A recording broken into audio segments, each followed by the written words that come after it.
حلقة النهاردة هتبقى تقريبا كلها عن الدوري الانجليزي، لان هم بصراحة اكتر فرق بتصرف وعاملين صرف الموسم ده مش عادي. بالذات لو جينا قارناه بالموسم اللي فات اللي ارسنال كان اشتري 2 لعيبة نص نص، ليفربول كان اشترى حارس مرمى ووداه تاني اعارة وكيازا وما لعبوش تقريبا خالص.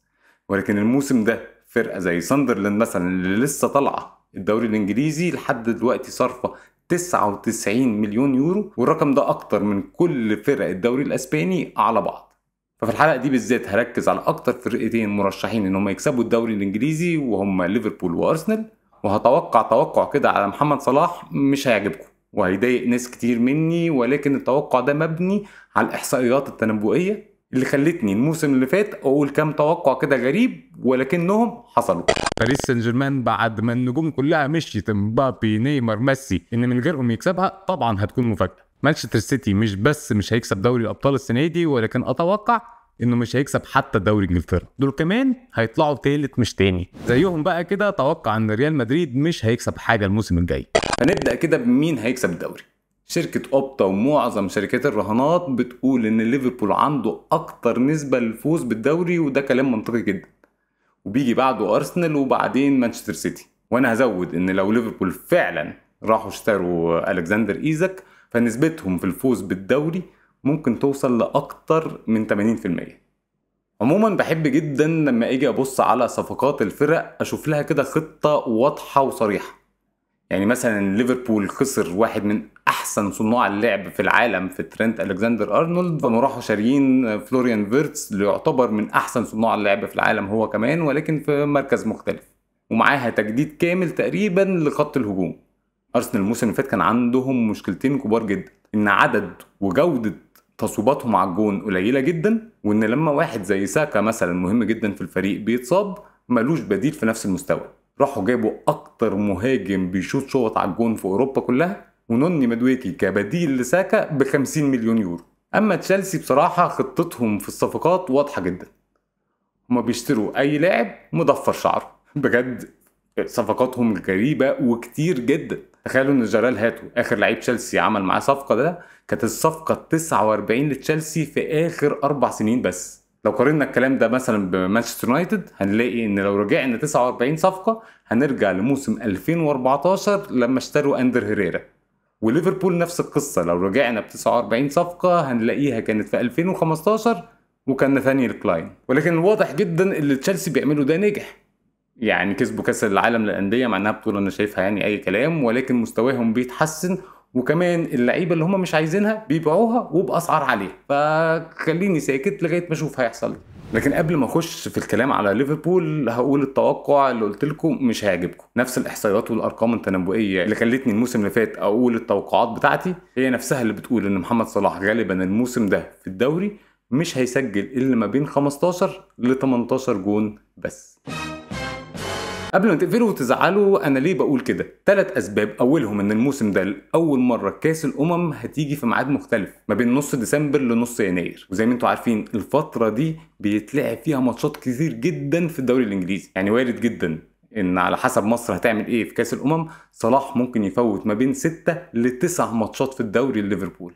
9 ماتشات ده مش رقم قليل، ده ربع الدوري. تاني حاجة بقى، وبصراحة دي كل حاجة صلاح وريها لنا في مسيرته بتقول لي انها صعب تحصل، ولكن في عقدة في الرياضة كده بالذات في الرياضات الامريكاني، وهي عقدة عقد الموسم الاخير. جم لقوا ان اللاعب اللي بيلعب عشان يجدد عقده في اخر موسم له بيعمل ارقام بتبقى صعبة جدا يكررها في الموسم اللي بعده. زي ما قلت لكم مش متوقع ان ده يكون سبب، ولكن اديني قلته. تالت سبب بقى، وبالذات لو ليفربول اشترى الكسندر ايزاك، ان جوان الفريق عموما الموسم ده هتتوزع. صلاح الموسم اللي فات كان مسجل اكتر من 60% من جوان الفريق، ووجود لعيبه زي فيرتس كتيكي، ولو جابوا ايزاك طبعا الاجوان دي هتتوزع ومش كل الحمل هينزل على صلاح.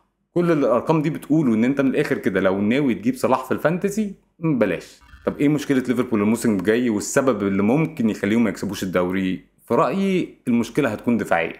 في ظل كل الصفقات الكبيره اللي عملوها واللي عايزين يعملوها، ولا صفقه تقوي الدفاع. تقول لي طب ما كيركز وفريمبونج. طب ما تعالى نتكلم على فريمبونج. مع باير ليفركوزن كان بيلعب كجناح يمين في خطة 3-5-2، مش باك يمين في خطة 4-3-3. فمعظم مهامه كانت فعلا هجومية، وتقريبا كان بيدافع قليل جدا، لدرجة ان هو ما بين كل المدافعين في اوروبا الموسم اللي فات كان اكتر واحد لمس الكورة في منطقة جزاء الخصم.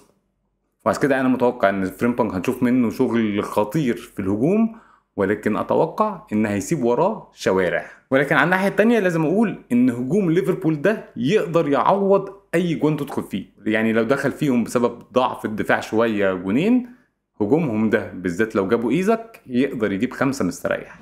ارسنال بقى خطته في الصفقات كانت واضحه جدا، شافوا ايه مشاكلهم كانت الموسم اللي فات وحاولوا يحلوها كلها. ما عندهمش مهاجم، راحوا اشتروا واحد من احسن المهاجمين في العالم. ما عندهمش بدلاء بمستوى عالي للعيبه مهمه، راحوا جابوا كذا لعيب ينفع يبقى بديل او اساسي في مراكز كتير في الفرقه، زي مثلا موسكيرا مدافع يبقى بدل جابرييل عشان لما جابرييل اتصاب الموسم اللي فات. وفي خط الوسط راحوا اشتروا 2 لعيبه، منهم واحد رقم 6 يعتبر من احسن الارقام الستة في العالم، وهو مارتن زوبيمندي، اللي كان كذا فرقه في اوروبا منهم ريال مدريد ليفربول ومتهيألي البايرن كانوا عايزين الموسم اللي فات. فعلا لعيب تقيل وممكن يبقى من احسن اللعيبه في الدوري في المركز ده بعد رودري. ولكن اكتر مشكله كانت بتواجه ارسنال الموسم اللي فات هي زي ما قلت في الاول قله عدد وجوده الشوط على الجول. لو جيت قلت لكم مين احسن فرقه في اوروبا الموسم اللي فات، معظم الناس هتقول باريس سان جيرمان. وفعلا باريس سان جيرمان في كل الماتشات اللي لعبها الموسم اللي فات ما بين دوري وكاس ودوري ابطال حقق اهداف متوقعه اكتر من الخصم، اللي بنسميها معركه الاهداف المتوقعه، الا في 6 ماتشات بس الموسم كله. 3 من الماتشات دي كانوا ضد ارسنال. ولكن بالرغم ان ارسنال في ماتشين وفي نص النهائي ضد باريس سان جيرمان حقق اكتر من 5 اهداف متوقعه، ولكن الفرقه ما عرفتش تجيب الا جون واحد بس، وعشان كده خرجوا من البطوله. دليل تاني على قله تصويبات ارسنال هي ان في لستة اكتر 25 لاعب في الدوري الانجليزي شاطوا في 90 دقيقه على الجون الموسم اللي فات، هنلاقي ان ارسنال الفرقه اللي هي طلعت تاني الدوري ووصلت نص نهائي دوري الابطال عندها في الليسته دي لاعب واحد بس، وهو بوكايو ساكا. بيجي في المركز الاول، بس فرقه المفروض بتنافس على الدوري معقوله يبقى عندك لاعب واحد بس في لسته زي دي؟ طب ارسنال حل القصه دي ازاي؟ اول حاجه راحوا اشتروا نوني مادويكي.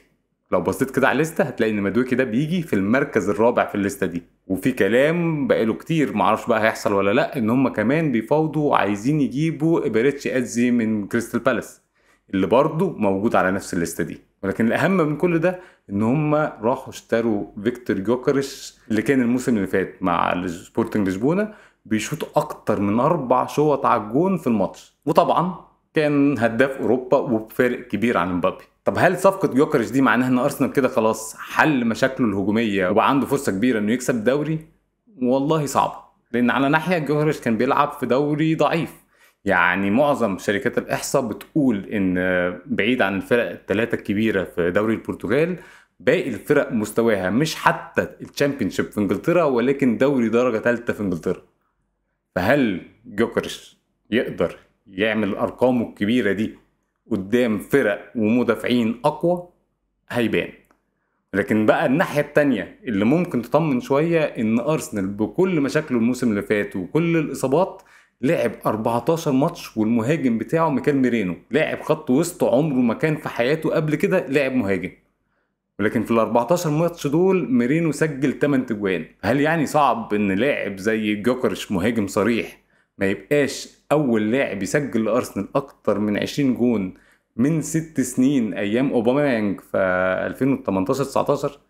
هيقلي يعني سهلة. ولكن لسه عشان ارسنال فعلا يعلي فرصه انه يكسب الدوري لازم يحل عقم وضعف الوينج الشمال. ممكن بقى يحلوا انه يجيب إبريتشي ازي ويلعبه وينج شمال، او زي ما كان في كلام كده في بداية الصيف انه يجيب رودريجو، ولكن انا حاسس ان ده مش هيحصل، لان زي ما قلت بقى صعب جدا ان يكونوا جايبين نوني مادويكي ب50 مليون عشان يبقى بس بديل لساكا. نوني مادويكي شكله كده جاي يبقى هو لاعب الوينج الشمال الاساسي، ولو فعلا دي الخطة متهيألي اقول مبروك ليفربول على الدوري. اشوفكم الحلقة الجاية.